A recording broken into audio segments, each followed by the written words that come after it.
Spence Porter later this month. Who's going to win that fight? Shit, man.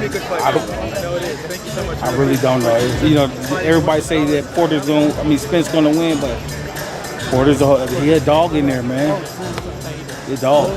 It's like you're saying, though. Everyone seems to be favoring Spence with that.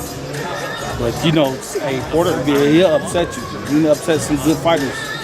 And he hasn't lost some close fights, so we're going to see what Porter going to bring to the ring.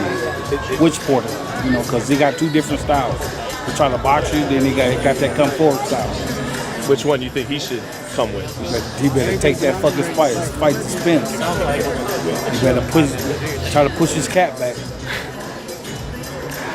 Because sometimes is it true that you're fighting a great boxer like Terrence Crawford, Errol Spence, you better off trying to just go be physical with him? I mean, you could walk into some shots, but are you better off sometimes fighting like a Shawn Porter, being physical, getting inside instead of trying to do what they do, box with them? Or?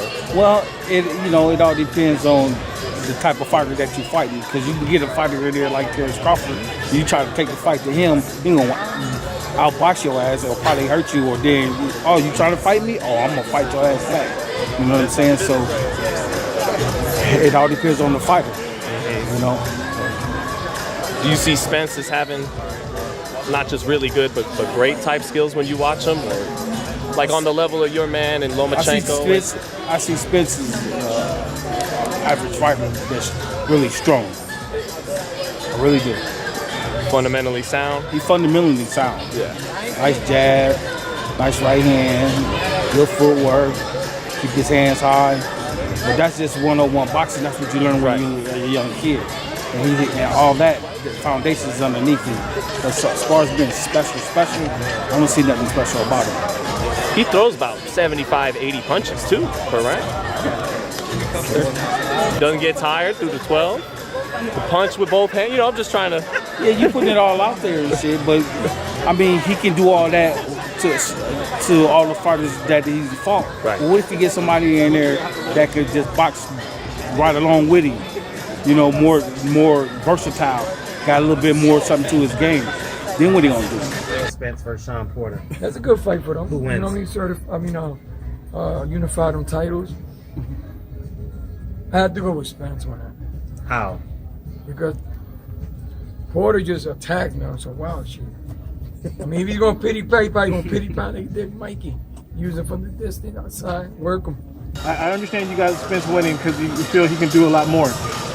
How would Porter beat him? If you're training him, what tactic do you need to beat him? Porter's kind of showing you some of that lately. His last fight with Ugas. That he's switching up a little bit. He's not just bringing that bull in the China shop stuff anymore. You know, he's trying to box, he's trying to keep shooting, he's trying to use his legs, he's trying to do a little Jersey Joe Walcott. You know, with his legs and doing all that. You know, he's trying to hoping that'll help him with the judges and maybe, you know, give him an angle, give him a little confusion in there to the opponent.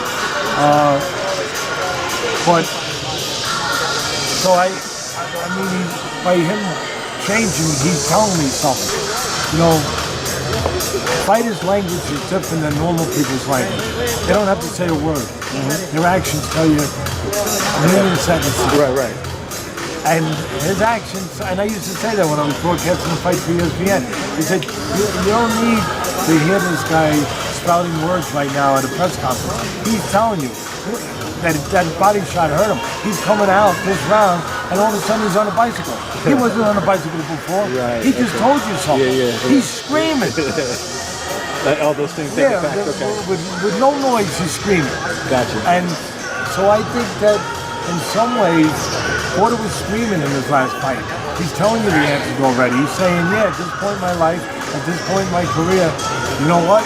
I'm gonna mix it up. I'm gonna look for something else. I'm not just gonna bring that pressure game. You know, that pressure game.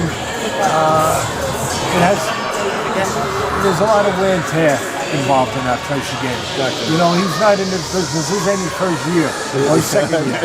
You know what I mean? You know, those miles start to accumulate a little bit on that odometer. So I'd have to go with what he believes. I gotta go with what the fighter believes. The fighter showed me that he's not sure that he can just bring that all-out attack all night. So I would probably mix it up, to be honest, to give you a good answer. I would mix up a little bit of boxing with a little bit of picking my spots to hold the fort. Now, from Spence's point of view, I heard Roy Jones say this a couple months ago, that Spence beating Mikey Garcia wasn't that impressive. He hadn't seen Spence really in there with somebody. Should Spence get rid of Porter like you anticipate, would that show you any more of the Spence being ready to be the pound-for-pound guy? I think Spence is already there. Okay. I believe in Spence. So you disagree with Roy Jones? I'm not saying I love Roy. Okay, yeah, so yeah. I'm not saying I disagree. He's got his opinion, I got mine. Sure, certainly. And he, he's very deserving of his opinion because of who he is. Yeah, yeah. And so I'm just looking at it differently. Okay. I'm looking at it that this guy was an Olympian. This guy went to London and beat Kell Brook. This guy, this guy has done everything you've asked of him. I believe what I've seen. I got you. I don't think it's a mirage. Okay, I got you. I believe that when he wants to be relentless, he's relentless. I believe that he's a terrific body puncher. I believe that he's more than just that he's technically sound in a lot of areas, that he can switch it up, that he can be very versatile, he can counter, he can box, he can go get you. Yeah. I believe he can do all those things. And I believe that he believes. That's where it comes from. That's for what's me. most important. That he believes that he's always going to do that. Okay. And that's enough for me. Who do I think's gonna win, Porter versus Spence? I think Spence is gonna win, but I've counted Porter out, and he always surprises me. Honestly, if you want to, if I typically lay a bet, the bet goes in favor of Spence. This fight depends on what Porter does. Spence comes to fight. One thing I like about Spence, and listen, he showed me that he has discipline, because he could, to me, he should have knocked Garcia out, but his trainer said, listen, we're going to box this guy and beat him, and guess what? He stuck to the fight plan, and he did what he had to do. It wasn't the prettiest fight, but he showed discipline, and he showed that he can box the way that he needs to beat this guy, and that says a lot for him, because he believes in what his trainer tells him, and he listens, and that shows discipline. So for this fight here, I think it depends on what Porter does, how he fights him. Because Spence can box and he can punch. Hell of a puncher. And push comes to shove, he has that power that he can rely on. And Porter has been dropped and he's been hit with some good shots. So it depends on what kind of fight Porter fights. What does he bring to the table? Does he box him? Does he be aggressive and try to go towards him? And either way, it's tough. Because Spence can fight. And you had to give him the utmost respect as a fighter, and you can't come on the bell ring. You can't have kind of respect, but you got to know that this guy is dangerous. So it all depends on what Porter does, what kind of fight game plan his father comes up with, and can he follow it, and can he break Spence down? Here's the thing. I'm gonna tell you how I would do it if I was champion. Here's the one thing we're gonna do. We're gonna put it in the contract. You have to weigh in 12 noon day of the fight. That's gonna help me out a whole lot. Because you can't come in the next day weighing 180, whatever you weigh. You're gonna come in that day weighing probably at the most 156. That's all I want from it. I said, listen, if you're gonna make this fight, you're gonna come in the day of the fight weighing 12 noon. If you're a true welterweight, you have no problem with it. Because you have to worry about trying to rehydrate. If you're not a true welterweight, you're gonna bitch about that and say, oh man, well you talk crazy. No. If you're a true welterweight, you're weighing noon day of the fight and they'll fight me that night. Errol Spence and Shawn Porter fight next month. Who's going to win that fight? Thank you. Errol Spence and Shawn Porter? Mayweather, I'll call you just Mayweather. I think, see, I was trying to tell you, I don't even know these fighters that good Spence no is the more. one that he sparred with Floyd when he fought Manny.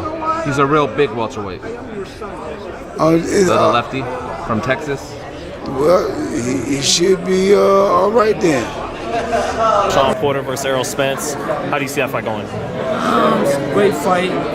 It's a fight that I lean a little bit toward Earl because I like both guys. I truly like both guys. I think they're both great people. And I think that Shawn has to do a little bit boxing and a lot of the old Shawn Porter. If the old Shawn Porter don't show up, he has no chance at all. He's not going to outbox Errol Spence. Errol Spence is too big. But if he, does like the Shawn Porter that we all come to know, he has a good chance because he's going to be a dog in there. But like I said, he has to balance it. He has to box, and he has to beat the old Shawn Porter because if he's too aggressive, he has a chance of being knocked out. He can walk into something. When you say the old Shawn Porter, what does that mean stylistically? When you say stylistically is where Shawn is a guy who overwhelms you, with his attack. And with Usyk, he was Michael Nunn. And that fight didn't look good at all. He still, he edged it out, but still, that's not his fight. But like I said, with Errol Spence, I think he's gonna need a little bit of that, and a lot of the old shot. Errol Spence Jr. versus Shawn Porter, another fight in the welterweight division. Talk to me about that fight. Both, although Errol Spence is a very, very solid, technical, fundamental boxer, he still has a lot of physicalities, but so does Shawn Porter, so that's an interesting one. I think that Spence, for me, will have to be, his legs will have to be very engaged, he'll have to be very good at adjusting distance, and with his timing, I think he'll have to use his, he'll have to be able to maintain distance with Porter, give himself time and space to watch Porter, as Porter likes to sort of not rush in, but he likes to close that gap quickly. So I think the more space that Spence can give himself to time that will give himself a good option, a good opportunity. But that's an interesting fight as well because, like I said, they're both physical fighters, so that is an interesting one.